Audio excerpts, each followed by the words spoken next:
नमस्कार माझ्या लाडक्या मैत्रिणींनो, कशा आहात तुम्ही सगळ्या? आशा करते तुम्ही अगदी आनंदात असाल.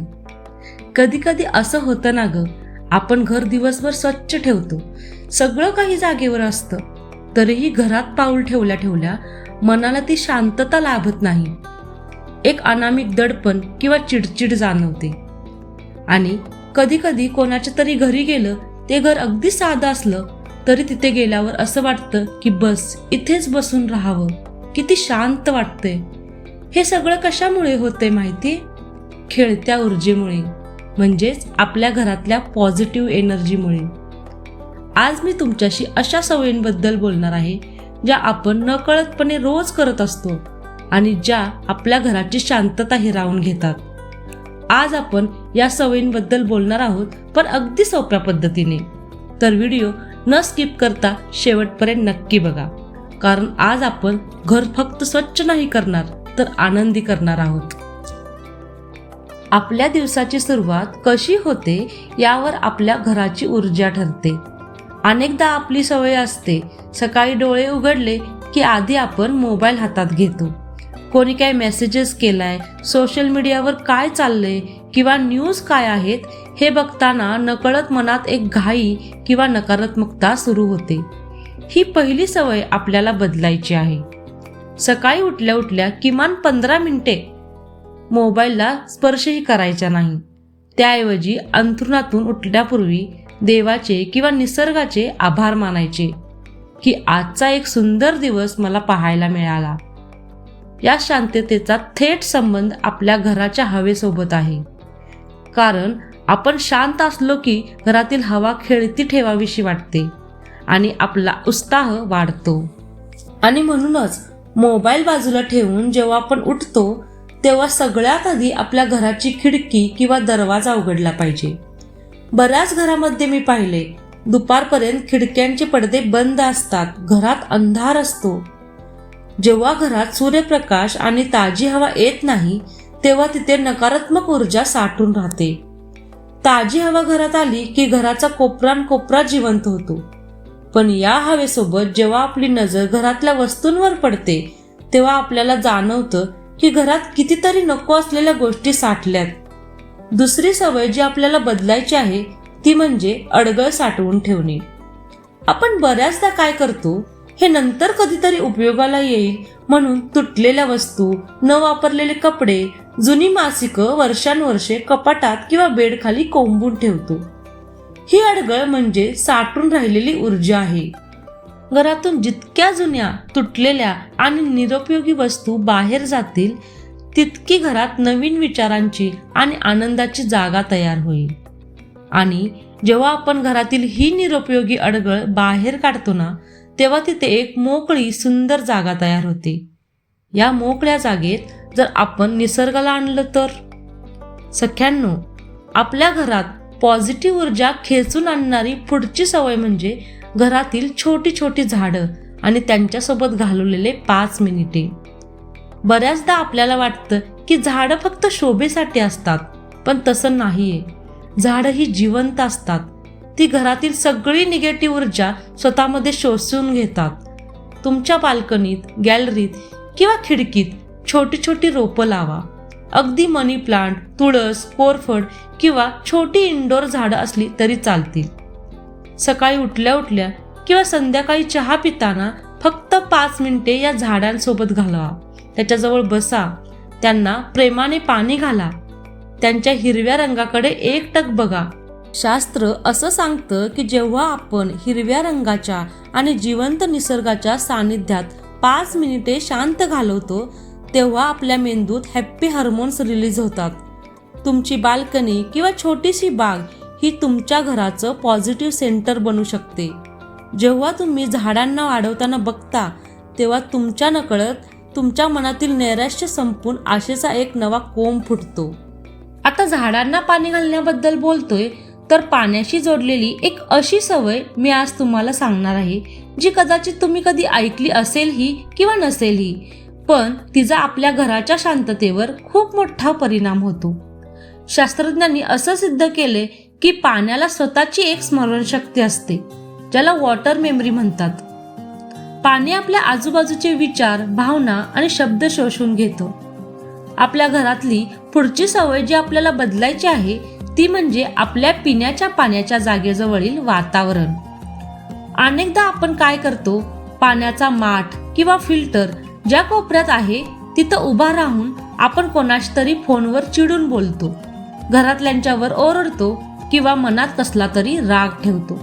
तेच पाणी जेव्हा घरातले सगळे पितात तेव्हा ती नकारात्मक ऊर्जा त्यांच्या शरीरात जाते. या उलट जिथे पिण्याचं पाणी आहे तो कोपरा नेहमी अत्यंत स्वच्छ, पवित्र आणि शांत ठेवा. पूर्वीच्या काळी पाटावर पाण्याचा घडा भरून ठेवायचे, तिथे दिवा लावला जायचा. तो यासाठी आजपासून एक छोटी सवय लावा. पाण्याच्या माठाजवळ किंवा फिल्टरजवळ जाताना मनात नेहमी शांत आणि चांगले विचार ठेवा. शक्य असल्यास तिथे एक छानसं स्वस्तिक काढा किंवा एखादं पॉझिटिव्ह वाक्य लिहून ठेवा. तुम्ही पहा, या एका छोट्याशा बदलामुळे घरातल्या लोकांचे आरोग्य आणि स्वभाव किती शांत आणि आनंदी व्हायला लागतील. आणि जेव्हा हे पाणी पिऊन मन शांत होतं तेव्हा आपलं पाऊल थेट वळतं ते आपल्या स्वयंपाकघराकडे. स्वयंपाकघरात शिरताना आपली पुढची सवय आपल्या अन्न बनवण्याच्या पद्धतीशी जोडलेली आहे. आपण अनेकदा चिडचिड करत, मनात कोणाबद्दल तरी राग ठेवून किंवा घाईघाई स्वयंपाक करतो. आपल्या शास्त्रात म्हटलंय, अन्न तसे मन. तुम्ही ज्या भावनेने अन्न शिजवता तीच भावना तुमच्या कुटुंबाच्या पोटात जाते. त्यामुळे स्वयंपाक करताना कधीही रडवेला किंवा चिडलेला चेहरा ठेवू नका. स्वयंपाकघरात शिरताना नेहमी प्रसन्न मनाने शिरा. शक्य असेल तर स्वयंपाकघरात एखादं छानसं संत संगीत किंवा मंत्र लावा. जेव्हा तुम्ही आनंदाने आणि प्रेमाने अन्न बनवता तेव्हा ते अन्न खाऊन घरातील सदस्यांचे विचारही सात्विक आणि शांत होतात. आणि मुख्य म्हणजे रात्री झोपताना बेसिनमध्ये खरकटी भांडी कधीही ठेवून झोपू नका. रात्रीची खरकटी भांडी घरात दरिद्र आणि नकारात्मकता आणते. रात्री स्वयंपाकघर स्वच्छ करून झोपण्याची सवय लावून बघा. दुसऱ्या दिवशी सकाळी उठल्यावर एक वेगळाच टवटवीतपणा जाणवेल. जेव्हा स्वयंपाकघरातून बाहेर आल्यावर अख्खं कुटुंब एकत्र येतं तेव्हा आपली पुढची सवय समोर येते, ती म्हणजे आपले शब्द. आपल्या घरात आपला संवाद कसा असावा? अनेकदा लहान लहान गोष्टीवरून घरात मोठमोठे आवाज काढले जातात. आरडाओरडा होतो किंवा आपण टोमणे मारून बोलतो. पाणी सांडलं म्हणून ओरडणे, मुलांनी अभ्यास केला नाही म्हणून ओरडणे. आपल्याला वाटतं हे नॉर्मल आहे, पण याने आपल्या घराच्या भिंतीमध्ये नकारात्मक तरंग साठतात. घरातल्या व्यक्तींशी बोलताना आवाजाची पट्टी नेहमी मऊ आणि शांत ठेवा. घरात जितकी शांतता असेल तितकी लक्ष्मी तिथे वास करते. तक्रार करण्याऐवजी कौतुक करायला शिका. नवऱ्याने किंवा मुलांनी एखादी छोटी गोष्ट चांगली केली तरी त्याचे आभार माना. जेव्हा घरात sorry, thank you, I love you हे शब्द सहजतेने वापरले जातात तेव्हा त्या घराला कोणत्याही वास्तुदोषाची भीती नसते. आणि अशा या आनंदी संवादाने जेव्हा दिवस मावळतीला लागतो तेव्हा येते आपली शेवटची आणि सगळ्यात महत्त्वाची सवय, संध्याकाळची वेळ. हल्लीच्या धावपळीच्या काळात आपण संध्याकाळच्या वेळेचे महत्त्वच विसरत चाललोय. पूर्वीच्या काळी जशी तिन्हीसांज व्हायची तसे घरातले दिवे लावले जायचे, शुभम करोती म्हटली जायची. आज आपण ते विसरून संध्याकाळी टीव्हीवरच्या भांडणाच्या सिरियल बघत बसतो किंवा न्यूज चॅनल लावून बसतो. संध्याकाळची ही वेळ घरात पॉझिटिव्हिटी खेचून आणण्यासही सगळ्यात मोठी संधी असते.